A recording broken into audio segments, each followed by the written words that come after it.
I want to talk to you today about your leadership account. What do you mean account? Well, when you think about an account, you think about a bank account. With a bank account, you can make deposits, you can make withdrawals. A bank account is very important, especially if you're ever going to share with someone your net worth statement or your financial statement, where you look at your assets, you look at your liabilities, and the difference between those two produces what's called a net worth. And a bank account is one of those components that you got to have some assets in order to increase your value, your net worth to the marketplace.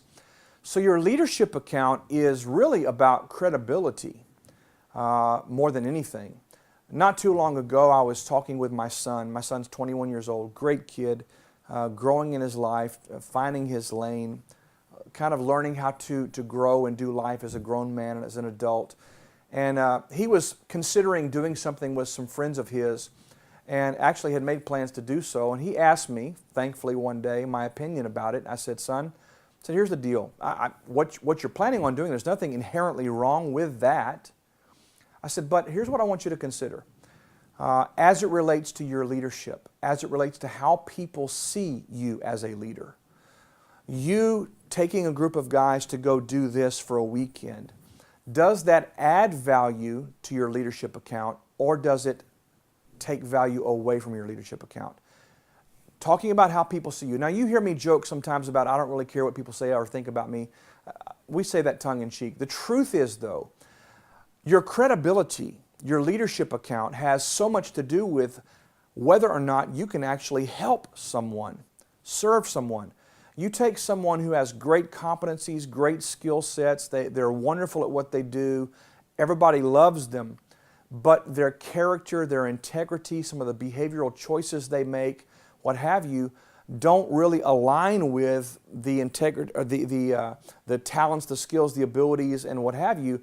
And what you have is you have an asset and a liability coming together, and it's producing a net result. And the net result is always going to be the asset minus the liability. And so what I'm talking about here today is how can you guard and maintain and steward in a really healthy way your leadership account? Are there things that you do? Maybe the way you speak to your subordinates, maybe the way you speak to volunteers in your organization, maybe the way you handle conflict, maybe the way you handle your own life. If you're teaching, training, and encouraging people towards success and financial stewardship, but you're out charging up credit cards to the hilt and driving a jalopy and you're broke, busted, and disgusted, well, then you have an asset and a liability. You may be able to train and teach the content wonderfully, but what does your life say? And is it adding or subtracting value from your leadership account? Here's the deal. Like it or not, people watch you. People make judgments based on what they perceive to be true about your character, about your life, and about your habits and the fruit of your life. And so what you want to do is you want to always be adding value. Every decision you make as a leader, you have to think about, okay, is this going to add value or subtract value? Or maybe it just maintains the balance where it is.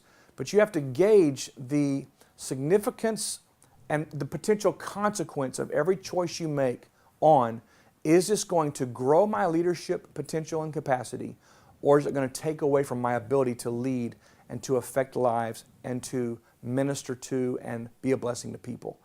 Always think about your leadership account. My name is Brian Holmes. I trust this has been helpful to you today. I look forward to seeing you again very, very soon.